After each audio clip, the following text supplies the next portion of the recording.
Sometimes, oh, there we go.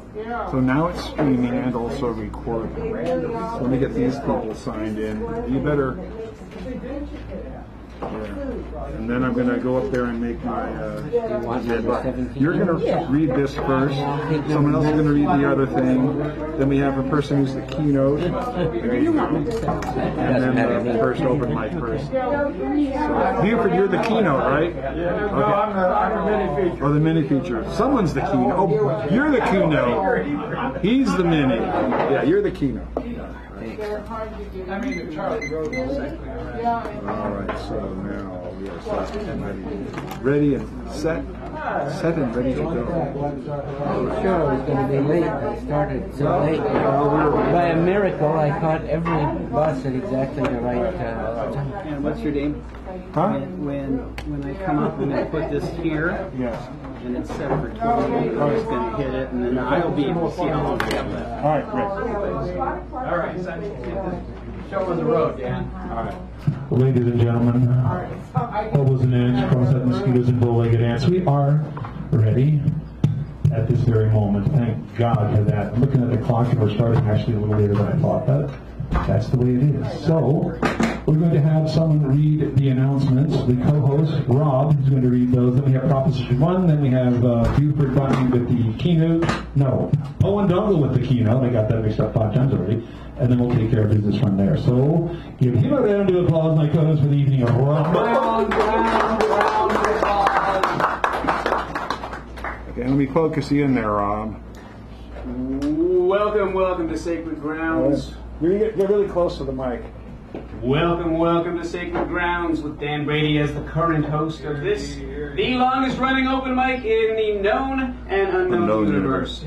Serving up good food and fine poetry since 1972. Let's have a big hand for Teddy and Fiona. And please support this reading by enjoying the food and drinks served here.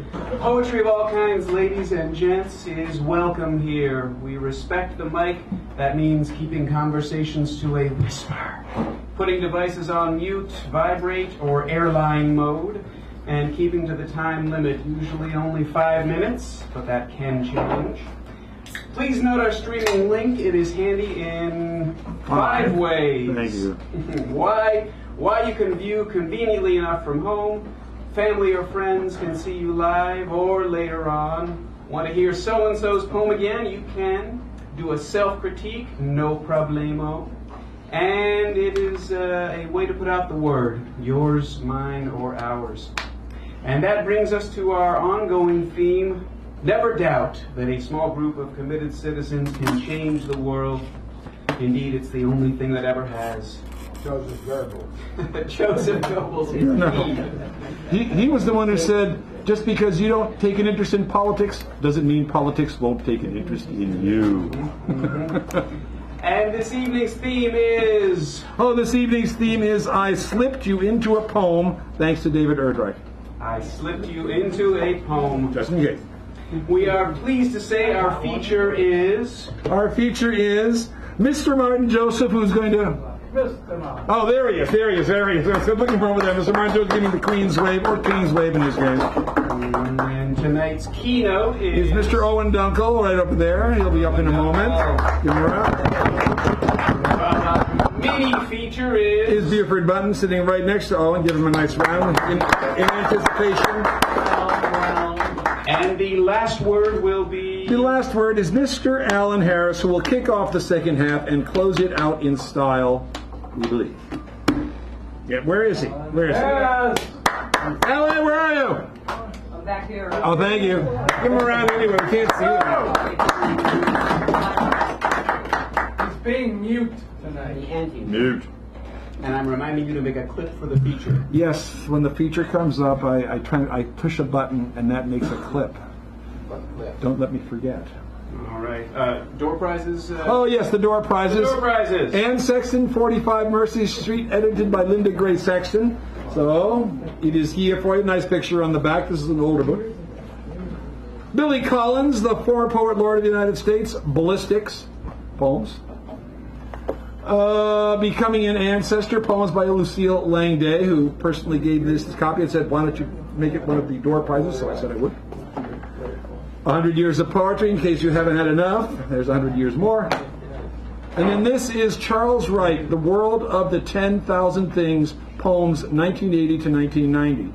So anthologies of poems, and if those don't float your boat, we have the keynote, which you'll see in a moment, choosing the theme or prompt, which David E. did with I slipped you into a poem. Co-pilot, which Rob is doing right now. The last word, which Alan Harris will do, and the mini feature, which of course we have as Buford. I get them mixed up all the time because my mind does not work correctly. And if you wish to record someone, ask permission. We will assume that you have done so. Should any of us notice recordings being made? Notice. I noticed. Thank you. Give him a round. And now the reader of Proposition 1 will kindly step forward and take that under the way, and then we'll have Owen Dunkel, the keynote, take care of business from there. Let me just focus you in, dear. There you are. You are perfect. Okay. Just get really close to the mic, so it's like. All right. Oh, you know, I could lower good evening, that. everyone. It's Good evening. Proposition 1 for the evening. Good evening. So, evening. whereas warfare. Good evening. Whereas warfare is the worst of all crimes, in that it embodies, encourages, and rewards all others. Whereas the definition of war as used in Nuremberg trials is meet for the purposes of this proposition. Therefore, we, the party of the first part, all citizens of any nation, all those who suffer from the effects of the privations of war, who oppose it as a system, as a behavior, as a socially accepted institution, call for an end to war, cessation of all hostilities, the standing down of all military forces, and universal disarmament. Further, let it be known, we the people, the party of the first part, state by our assertion at this time and place that we stand opposed to the existence or use of military force as we know it. All those in favor of Proposition 1, please signify. All those opposed? Any abstentions? All right. One abstention. One abstention. Okay. Well, Nothing should be unanimous. It's undemocratic. And that's it. That is it. Thank you. Give her a round for that brave act. Thank you so much. And now our keynote, Mr. Owen Dunkel is coming forth, and just to let you know, he will be given this because this is where I write down the names and the poets of whoever. If you read somebody else's, I hand you this, and that way I can give credit where credit's due. Owen, come on up and give him a round of applause. So, and we got Steve, Bob, Ann, Owen coming back, Britt, Tommy, Antoinette, Edward, and okay, and I got someone here that I got to make sure I say it the right way. All right, there we go. Set it up, Mr. Owen. All right, first of all, can everybody hear me? Yes. I'll read a poem by Hart Crane. Maybe it's a little known poem called At Melville's Tomb. Often beneath the wave, wide from this ledge, the dice of men's bones he saw bequeathed an embassy. Their numbers as he watched beat on the dusty shore and were obscured, and wrecks passed without sound of bells. The calyx of death's bounty giving back a scattered chapter, livid hieroglyph, the portent sound in corridors of shells. There in the circuit come of one vast coil, its lashings charmed and malice reconciled. Frosted eyes there were that lifted altars, and silent answers crept across the stars. Compass, quadrant, and sextant contrived no farther tides. High on the azure steeps, monody shall not wake the mariner. His fabulous shadow only the sea keeps.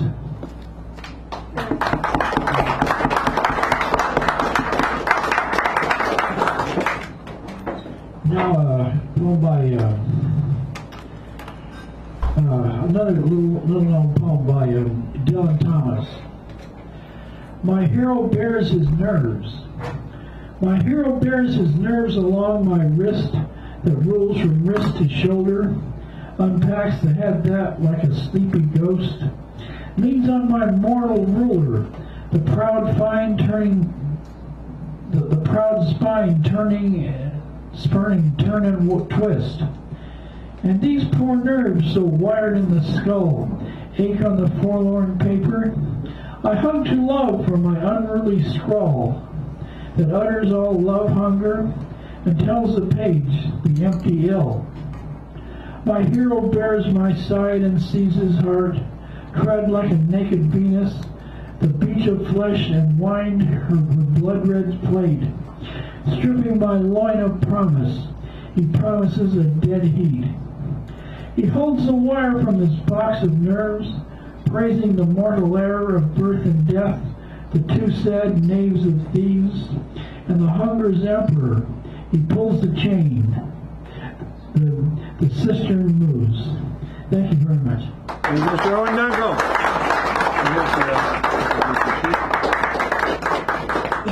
So I'm going to read the next 5. We've got Steve, then Bob, then Ann, then Owen coming back, Britt, Tommy, and Antoinette. Give this man a round of applause. Daniel Frundle subtly swaggered out of his incredibly messy room. I was quiet, barefoot, on my way to the shower. He did not hear me. He shot a snot rocket on the floor, and I thought, I have to walk through that. Once, more than a year ago, he let a bed frame go down the stairs, let it fly, damaging the handrails. And yet, he has a good heart, yet. Sitting in the kitchen, he is often downing cold cans of Old English, making me teary-eyed with stories of his sister burned up in a house in Milwaukee, or his mother, also in Wisconsin, dying the slow death of Alzheimer's. Dan is good when the going gets emergency tough. In the middle of a fight, he taught Christian Carsey out of using a knife on the lanky irritant of Tim Doyle. Dan is being evicted, non-payment of rent. All in all, I will miss the big hulking lug.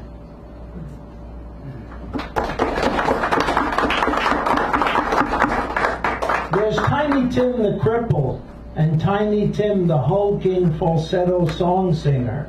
I get a kick out of both. No way to score one higher. I loved it when Tiny greets his father, Bob Cratchit, at the end of his difficult day of shivering in the cold, cold office. The kid is a pro at tear-jerking. It is the duty of children to return love to the bloodthirsty social contract. I cannot say enough. I cannot say too much. Scrooge's heart's transfusion brings the boy back from the lips of death. The other Tiny Tim is lovable too. He strums his plastic uke and earns the opposition of his father and the support of his mother. He dares to be none other than himself. He sings, "I've never seen a straight banana." His first child with Miss Vicky was stillborn, so Tiny Tim knew agony. But soon his daughter warmed his heart, like that little guy in the corner with the wooden crutch. You laugh, you cry, you have a good time.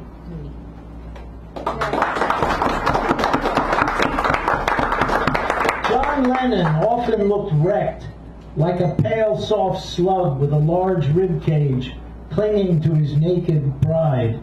But I loved his little jokes when he and Yoko were interviewed by smiling Dick Cavett.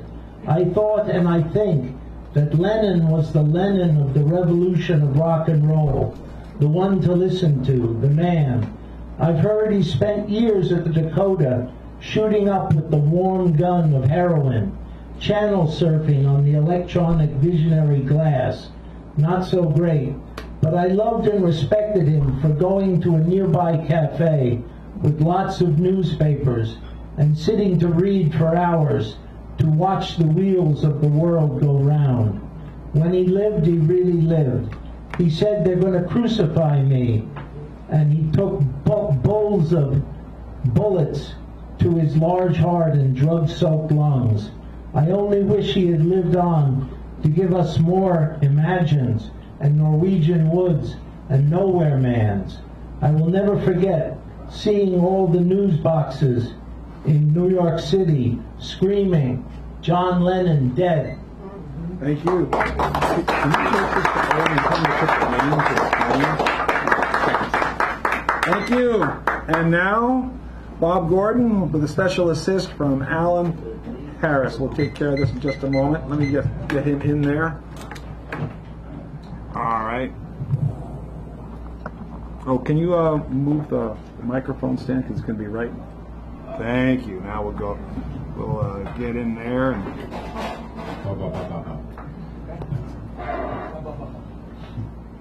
All right, I wrote this poem about 17 years ago when I first got my first apartment after 17 years of hotel living, called Costumes, a Masquerade. Banked on a mountain and cloud, canary yellow, the moon is stable as a circus clown doing, in the round silence of the tent, reviews of what he will do. In that tent, dark to receive daylight from the doors, to hide the bleachers from today. Tomorrow he will climb away in the tumult of entries. When, breathless, he slows down, his wig, his nose of bulbous paint, his outsized hands white as an apron, and his shoes, take them off before a shower. His work will be over, no one will recognize him. His eyes will be whiter than the mock sadness of returning memories. His body will move like a citizen to a rest of Russian wonder, seeing, not seeing. His eyes will move like a working man.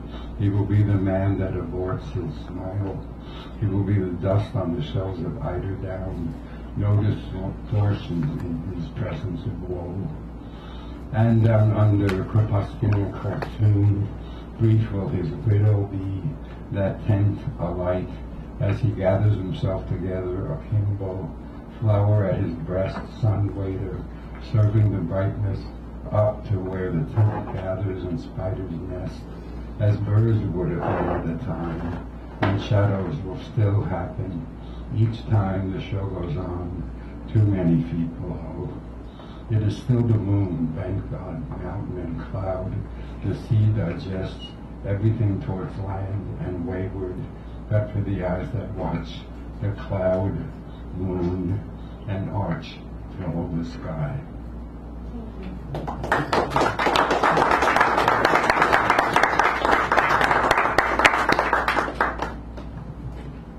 And this one I wrote about 7 years ago. So it's called "So What Is Real Life Love People?" A demonstration from the arts. This is a gift of a wedding. This is a gift too, my love. These are gifts for the seas-covered wind, and all of themselves come around. To the girls come down, the boys now come around. This will of wanting comes with love. To the needing come around. This is a crowning of you too. Rachem means compassion. Rachem, Rachem, Rachem, spoil in death. Our language dies in it. O Rachem, carry on so. Long our straining hearts, our driving souls. Rise the sea and drowns from rain. Rachem, Rachem, O Rachem. This too is a loving of you. 3. But if it die, find these names, whispering with the light of candles, windows, loving lines, I and need and want become desire. Who dreams, who dreams, who dreams. Hands be now the palm of silence, love. The calls of living hope are loving now.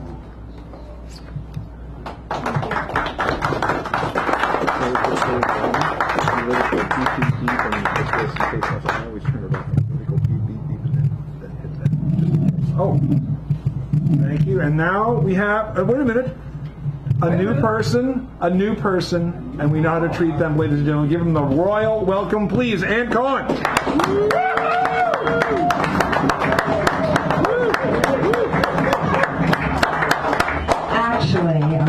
here before, but it was 20 years ago. Well, we still should give you the new treatment. Thank you. That's good. Anyway, I'm going to be reading from the Book of Hats. This was my husband's poetry and my drawings. He's passed in 2004. These were written at the Slock Shop on Grant Street in North Beach. So I'm going to read a couple of these. First one's called The Boxer. It's a short, lean, gray-haired man about 60. Flashes a sweet smile as he enters one late afternoon. He's wearing a blue warm-up jacket. He looks at the English bobby helmets hanging from the ceiling and mentions that he should have bought a couple of those old bobby helmets in London when they changed helmets 3 years ago. I come to Frisco every 3 years. I go to City Lights and Cafe Trieste, and I think that I'm talking with all the new artists and writers. I was here in the 50s. Alan, Jack, and me started it all. I'm only kidding. I'm just an old boxer from Milwaukee. You can tell a boxer by the way he walks. I came to meet Ron Lundy in Redwood City at a hotel. He was a light heavyweight champion in 1937, and he's 71 now. So I was sitting in the lobby watching the people walk to the desk. But when he came in, I knew it was Ron. He had this balance like a ball bearing was inside him, and this cockiness in his walk. See, there's two things you never know about a fighter when he comes into the ring: his punch and his heart. You see a guy with rippling muscles, and you don't know if he's got a punch. The punch comes from the right foot, right from the sole of the right foot. You can feel it come through, whoosh. I always tell my boxers to take his natural stance, nothing special. However he feels comfortable, that's him. Before the fight, the boxer weighs in at noon. What do you think a fighter eats then? Not steak, it's too dry. A fighter has to sweat, so he has to eat something greasy like pancakes or waffles. A good fighter has to sweat. Be shiny with sweat in the ring. If you don't sweat, he's gonna wilt. I showed him the old leather boxer helmets on the dummy's head, hanging from the ceiling. He remarks, I don't like my boxers to wear helmets. It makes them feel safe and takes away their peripheral vision. I'm going over to City Lights and buy Coney Island of the Mind. I lost my copy. I like Ferlinghetti better than Ginsberg. His language is leaner. See ya. And he walks cockily out onto Grant Avenue.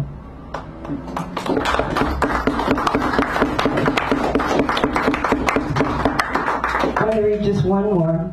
Terrible Terry. On a warm, slow Tuesday afternoon, I'm reading in John Updike's novel, The Coop, that in African village, everyone touches, even teenage boys. But in America, once you're a teenager in your room, though adulthood and middle age, there is no little touching, like old people when we begin to return to the void, and the doctors and the nurses touch and tear our helpless bodies as if we were infants again. While reading, a red-faced man enters.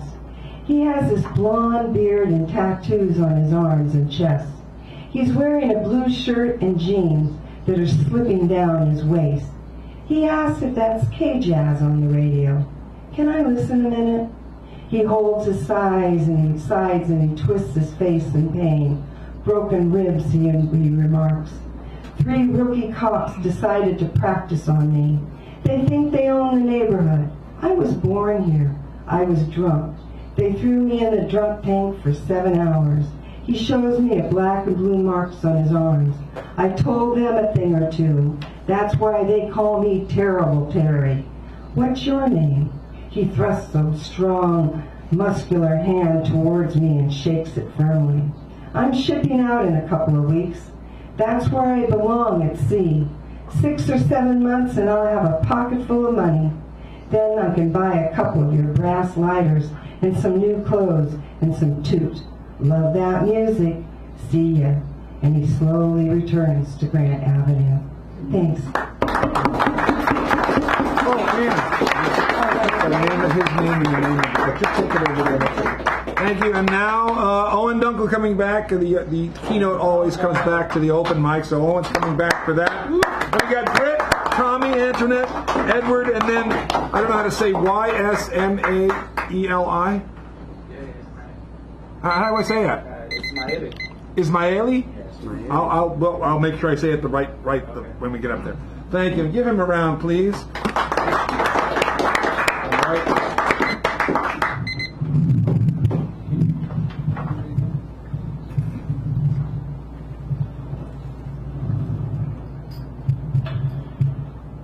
Okay, can you hear me? Yes, we can. Come on now.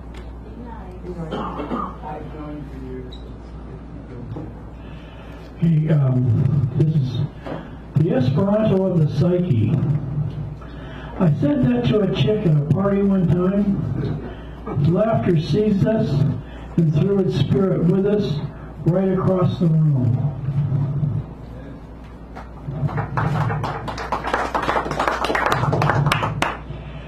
Sonnet in the rain. Through the coldness of February, a blear drizzle of winter knocking about, soon to re-enter the vacuum of its final estuary, of the mortalness of the mortuary, of the paleness of its center. Gravitational as the orbit of glitter of the brownstone constabulary. Morbid contradictions have a flare in my strange uprising. Being in nothingness to care for a Hay Street dalliance, of compromising about myself and others. Well, sometimes in April, maybe another.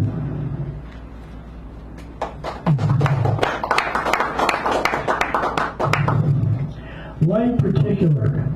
Last week the lights and nights seemed to descend to heaven, a pure softness of Havana and Ecuador, enchanted futile San Francisco, isles and inlets so red I know not where, that have come from and praised other and outermost hemispheres, and other hamlets of other spheres of sparse rhyme.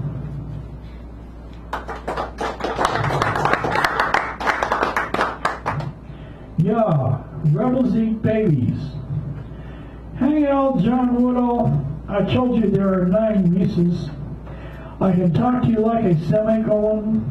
I can think of a phrase that has been forbidden to fly to the sun, but has to walk in the must be quiet or the must be clever in back of the UN. Talk as a poem in a dappy-dazzy Ivy League suit. It should.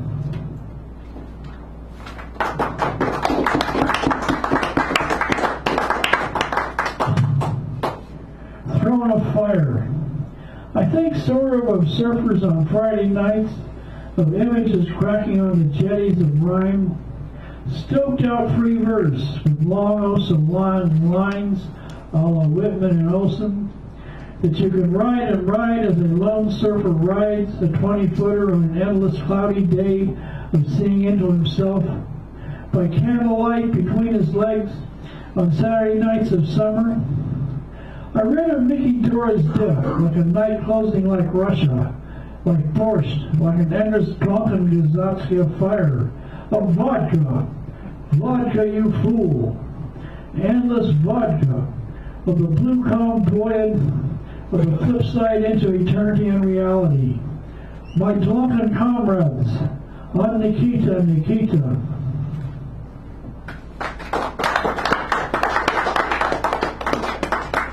Sonnet, moratorium. Sunday hums like a leaden bee around me all day long.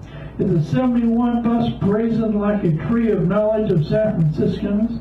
Among all others, the gabbling, babbling, reducing the tender fawn of Bacchanalia to the clenched fist of Chinese gabbling Hong Kong cat of melancholia. Offering the punchy studies of debt, stabbing each placid-eyed easy rider, a nice roller coaster journey.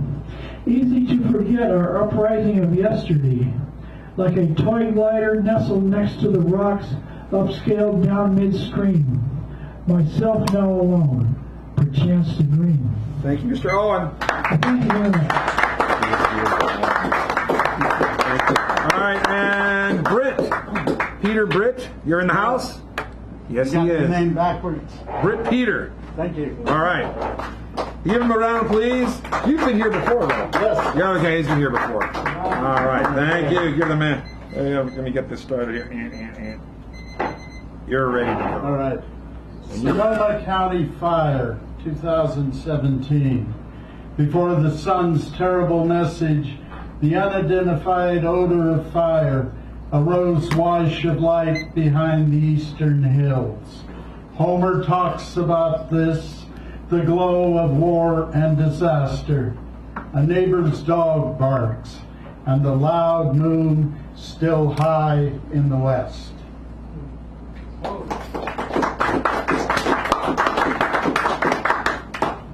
I've got two poems about our beloved president. One, Who's that? One quite tame, The Man in the Long Red Tie. Oh. How it feels. The drunken uncle at Thanksgiving. The ponderous bore on a bus ride. The funny preacher. The bigot in the workplace. The blithering creationist. The senile councilman. We have all gone through that. We stand abashed at each day of the Trump presidency, clearing our throats, looking for an exit.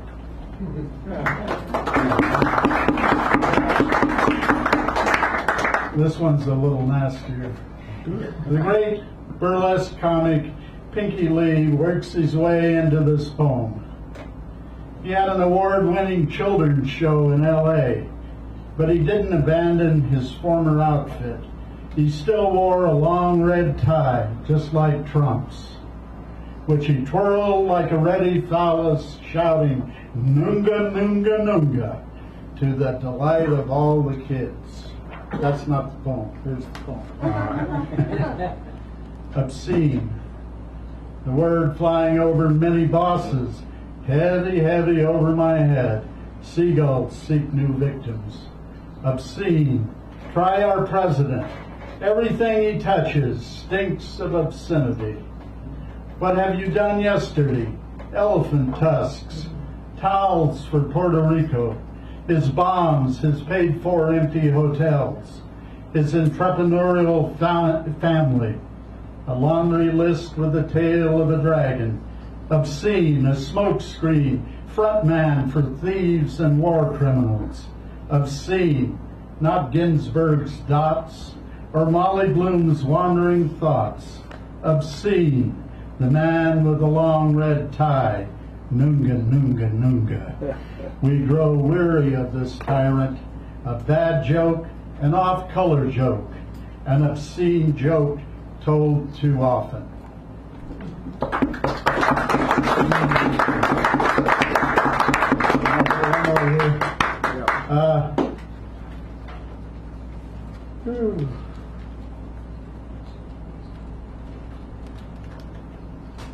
Okay, well, this is for a famous San Francisco poet. I couldn't find the one I was going to read.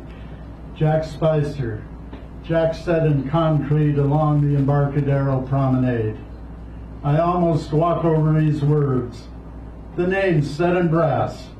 Famous then, like Gentleman Jim and Harry Bridges.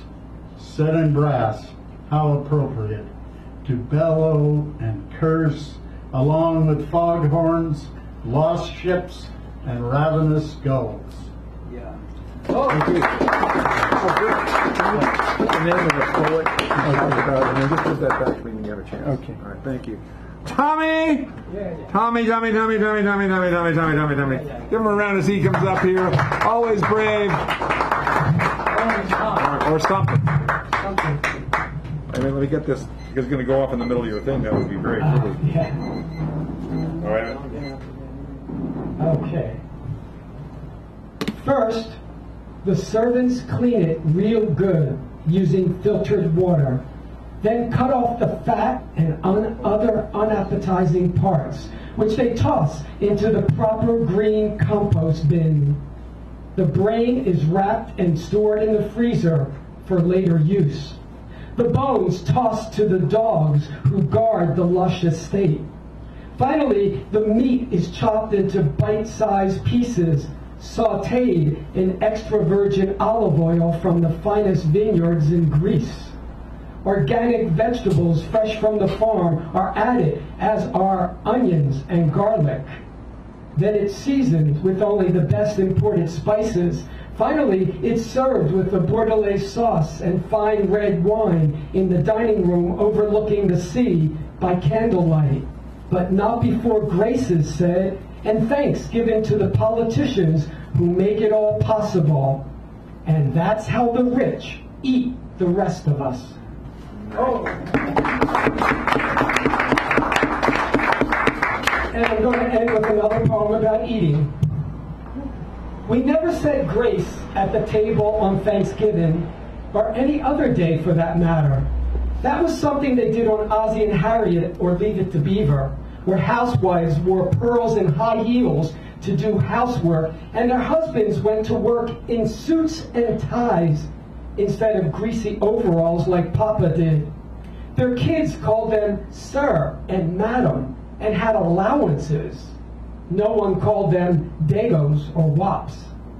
Mama was barely able to put food on the table. She didn't see any reason to thank some deity she only vaguely believed in. On her deathbed, she refused last rites from my cousin, the priest, saying she led a good life and would take her chances. Papa closed the gas station where he worked 6, sometimes 7 days a week. The TV in the corner of the kitchen either showed a parade or reruns of old sitcoms, depending on who got up to change the channel. The windows were steamed all day, the room like a sauna. When Mama called us down to dinner, there was a small roasted dead bird on the table, along with the pasta we ate 3 nights a week. Everyone grabbed at the food, talking loudly and over, under, and on top of each other. We understood chaos well. Papa fell asleep at the table after we ate. As they gathered the dishes, Mama and my sister complained about slaving at the stove since daybreak. My brothers disappeared into their rooms or took off to hang out with friends. Sometimes relatives visited and stayed until late into the night. No one mentioned pilgrims or the slaughter of native peoples. Thanksgiving was just another excuse to drink too much vino or beer and shoot the breeze, as they said. Maybe feel for a moment that those who endured the weeks-long trip at the bottom of a boat from southern Italy had given them a chance at a better life. No white picket fence or pesticide-drenched lawn, only brick front row houses on South Philly streets that didn't allow anyone to dream or think they had arrived anywhere but where they were. Thank you.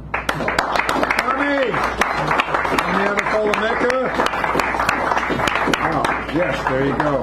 And now, Antoinette is coming to the microphone. Please give her a nice round. Then we got Edward, and then more individuals than I could possibly think of naming. Hi. Hello. Okay, I have 3 this evening. The first one's called Crime. Woolen cap pulled over golden curls, cherubic face born in original hippie redwood tub, mother whore, father god, suspenders take flight, starry night, purpose has no end, but for truth tellers, vulnerable stance creates space to speak. Wine warms our tongue, tears dry, salty, crisp edge. Round stones piled strategically averted to gravity or earth's warm rain rejoices, sliding from pavement, filling deep where green clover shoots. Like drive-by school crossings, man falls hastily, someone sees his cell phone, captures crime, telling enforcer's tale today. Oh!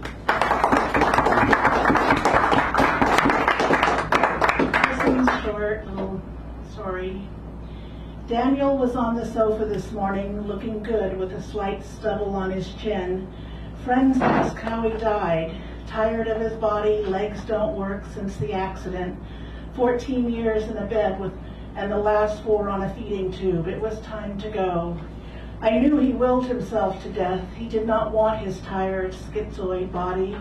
Everyone who came in contact knew his grace. God bless you was his mantra. Except for me, he added, you are beyond beauty. A kind, intelligent, brave soul who accepted his face with dignity. My brother Danny has laid his burden down and comes to visit.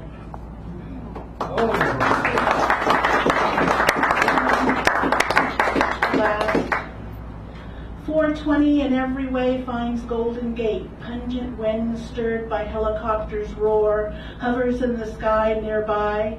Public joints stroll tree-lined city, 10,000 drawn in because they can. Fat black man on his cell walks by. He carries chihuahuas nape like a cat totes her young. Skateboards fly, honkers sit, stare while pot party goers grab pizza on hate. Gray skies do not deter. 420 all day, tote and trash, Golden Gate, 10,000 tons left because they can. Someone else will clean, no Burning Man code here. Many do not know their cross to bear is care.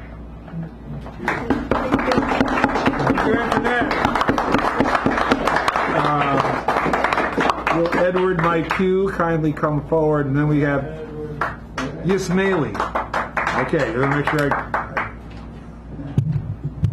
Oh, well. You want me to raise that up for you? That's all good enough. You got it? Oh, here.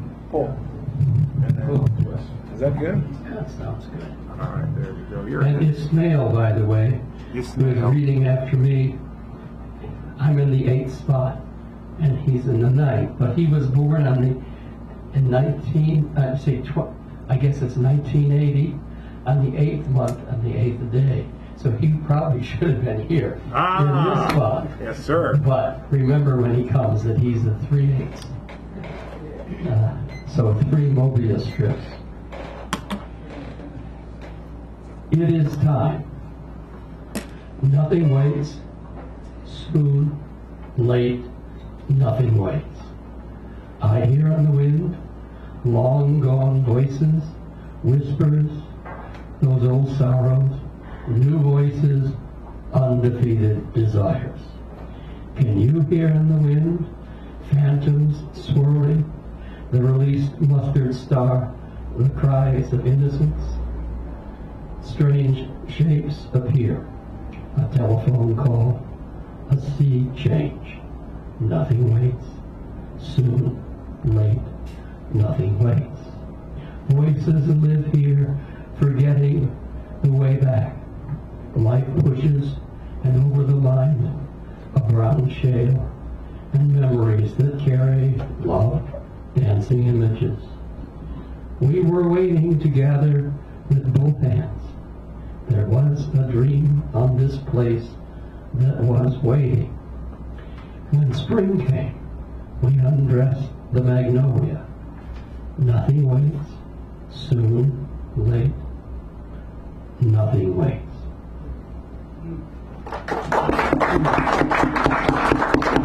Like you. And now, Yismaili. Now this guy is new, so give him the treatment, ladies and gentlemen. Bring him forward. Woo! Meet.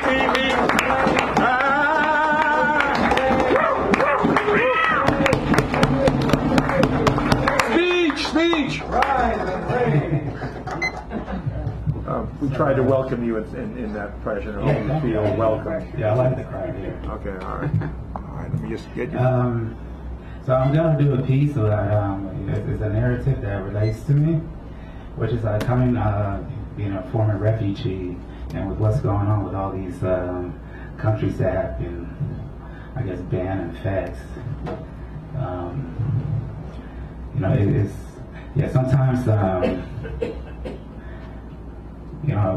people's perspective is told from one, like the winners. Yeah. So tell people a story. It has to come from your heart. Before time to grasp what I've known, footsteps from the past followed us here. Then I asked, if the sky is still reeling from the sound of gunshots, what would become of me? Before bullets left their place, not knowing one face. That face was mine, that face was mine. When desert had mercy on one pair of lungs, those lungs were mine, those lungs were mine. When bodies would rust, death was a must. We saw many wars, many wars. We approached the Red Sea, lands enriched with our sweat, blood, and tears. And off to the north we run, only to find war had legs too. Fleeing from these grief-stricken lands, it looks like I must go back. My hair mother is sick, and my heart is attacked. Dry deserts stand before me, but the mission is so big. I start to move forth, gaining ground, coughing dust. These wandering roads have me wondering, will my journey lead me to my last mile where I grip the tips of Mother's hand? Through lonely eyes and a confused heart, it looks like I'm seeing things. Are these water wells empty? Do these deserts know what I thirst for? Damn, the heat is playing tricks on my mind. Maybe my inspiration from the agony will guide me.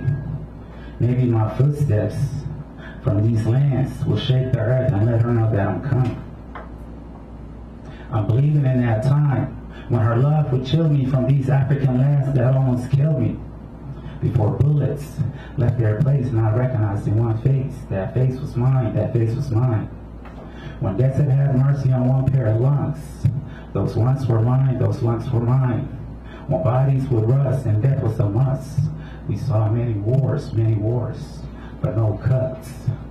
And as the journey continues,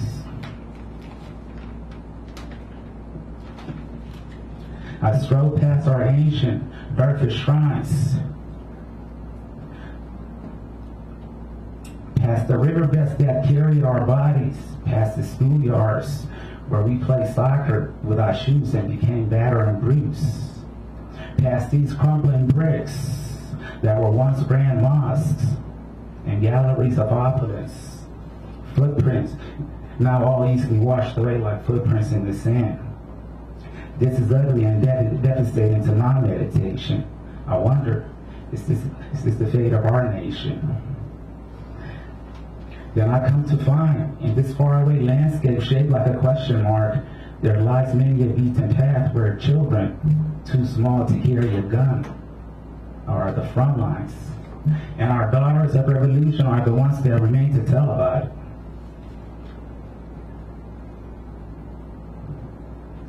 And when I see others like me, I instantly recognize the pain in their eyes. Childhood friends that vanished come to mind. I wonder whatever happened to Jibril. Blessed with a poetic tongue, we would say he could have been a modern day Khalil Gibran, only to find he died drinking what he believed was water. It's a shame that his covenant is not great. And they say you come to love freedom when in prison. When days pass, many sons have risen without your knowledge. But me, I can't complain. It was here, in the tenements of the urban American ghettos, that we got resettled and became acquainted with the symbol of peace, believing in the day that our children would see their release before bullets left their place, not recognizing one face. That face was mine, that face was mine. When death had mercy on one pair of lungs, those lungs were mine, those lungs were mine. When bodies would rust, and death was a must. We saw many wars in Somalia, but no cuts. Thank you. Thank you.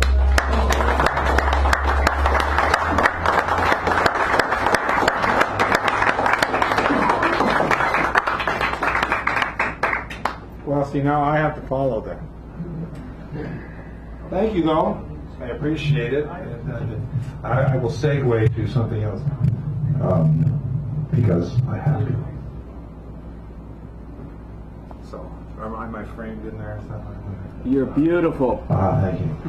So I'm going to go back over a year, actually, to a point in time where I read a news story, and I wrote this poem in response to the news story. As you can tell from the title of this poem, it's a dated poem. But at the end, you get to I mentioned the news stories, and for 3 days, I thought it was the funniest thing ever. So, Trump's rump on a stump. Trumpeting Trump is on the stump, we hear. A selfish, brash, rash everyman. He says it clear. He can't be bought, not with his billions, no, with his ill-gotten gains from ripped-off workers, you know. But everyone's okay with his string of wives. They love his rageaholic assaults on innocent lives. Each and every wigged-out, contradictory, off-the-cuff plan. Thus, I might rhetorically ask the common, intelligent human, oh, how did this imbecile resident wind up on the roadway to president? With vocabulary crass, he prays much like an ass, and the nations worldwide, they are hesitant. We wonder how Trump's farce came to pass. How could he ever joke about that Zyklon gas? The KKK licks him up as if he's just so yummy. He says he doesn't know him, but he's no dummy. Yes, his mouth spews what usually exits an ass. As for honor and morals, well, he has taken a pass. But oh snap, there's one more thing, and it's a ring-a-ding-ding. Sarah Palin offers to sign on with Trump. Did you hear? So now there's more to say. Just let me be clear. Trump and Palin, why sure, it cuts to the quick. Now we have lipstick and dipstick. So it couldn't be plainer. This pair would be a no-brainer. Yeah, it took so long to get it done. The election was over before the time we really finished, though. But I had to figure tonight. Thank you for. I'm going to read that after that because there's a connection. And so, in the philosophical vein, the metaphysical philosophical vein, this is the reason everything goes away. The reason everything goes away. First, it should be reasons, because there's more than one. Should say the reasons everything goes. First, only nothing is forever, because it, for all its mystery, in all its absolute simplicity, is all there was before the beginning of everything, and it's all that will remain, still waiting, on and on, after everything goes the way of all things. Yep, it'll be right there, everywhere, being all that it can't be after the ending of everything.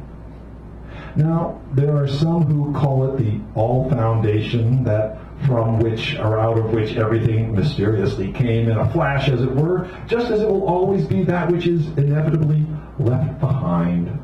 It is the basis for any kind of cost, the front load, if you will, which tempers any gain, the principal factor or variable, which all such calculations must include in order to deduce a true value over time. Only nothing forever is or forever will be, no matter how we perceive it. So when some infinite mind conceived of light which burst forth resplendently for want of contrast, the unending nothing was still everywhere, just as it was before the spectacle.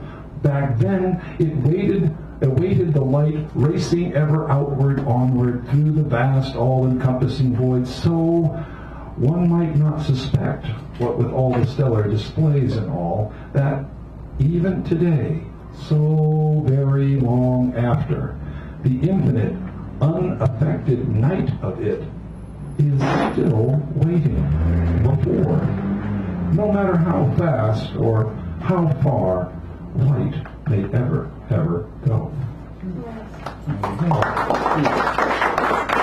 And there's also metaphysical. What is? Okay, I've got metaphysical. What is nothing but that which is yet to be? What is that which is yet to be but that which is meant for being? What is meant for being but that which means to become? What is that which means to become but that which is aspiration? What is aspiration but that which is informing and form? What is that which is informing and form but that which you think you are? What is that which you think you are, but that which you need to be? What is that which you need to be, but that to which you desire? What is that to which you desire, but a vision of a name? What is a vision of a name but what you dream? What is your dream but what you think of? What is what you think of but what intention is? What is intention but the upwell out of the formless? What is the upwell of the formless but that which comes before all? What is that which comes before all but nothing? What is nothing but that which is yet to be? There you go. Thank you. Oh. Thank you guys at the bank. Thank you, dear. And now, the luxurious, the happy, the wonderful, the bon vivant, the etude of etudes. All right, you can all go home now. Thank you. The Sanderell is kindly approaching, and then we have our feature following that. Give Mr. Sanderell a round of recognition of applause so that he knows that we know that you know I know, he knows, we know I know. Can you see me? What'd you say? Yes. Are you here? Well, I have some short ones, a couple new ones. Let me start off being nasty. Yeah. Thank you. USA, you just don't give a good defecation. Your being existence is threatened, yet for all your discourses, more like yelling, you are as passive as the fallen trees that will never rise. Take a stand. USA, in case you didn't know, your defecation does befoul. It's not that you're any worse than the rest of humanity. It's that you're the great pretender. More is expected, but you're incapable of doing anything about it. Just like the great pretenders.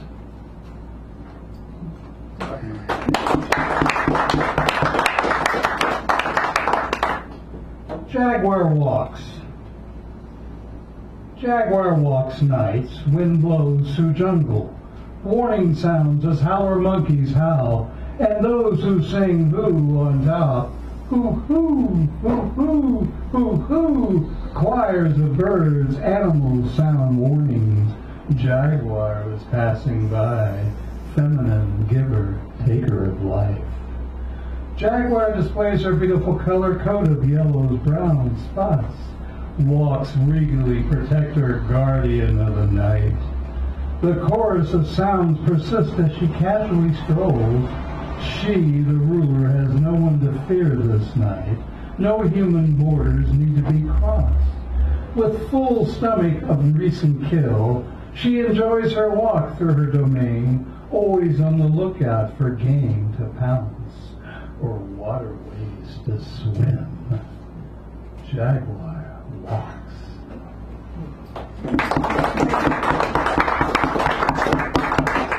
This is the name dropping. The name dropping is a group called No Pangolins. The pangolins are the most threatened species on the planet right now. How can they all be? Because they're all in danger. Make the music. Make the music sizzle, no fizzle here. Like cocaine or electricity, no pangolin style. Three who sanctify, electrify, movers, shakers, who make us move and shake. Make music, lyrics sizzle, no pangolin style.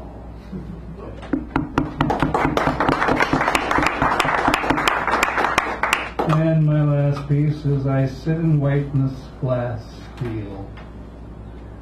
I sit and wait in this glass steel with furniture to make it feel like home, but somehow remains forlorn. I sit and wait in this glass steel during sun time, where the street sidewalks fill with workers of the mission, who make it all work, slowly disappear. I sit and wait in this glass steel as moontime shines on darkness. Workers replaced with white moon dog walkers, paying no one a mind. Be careful, as always, the cops are out tonight, more than usual cleaning up what needs to be seen. I sit and wait in this glass steel, looking at the future, and the future looks barren, sterile. Bring back, bring back, bring back color. Thank you. Bridget Sanderell.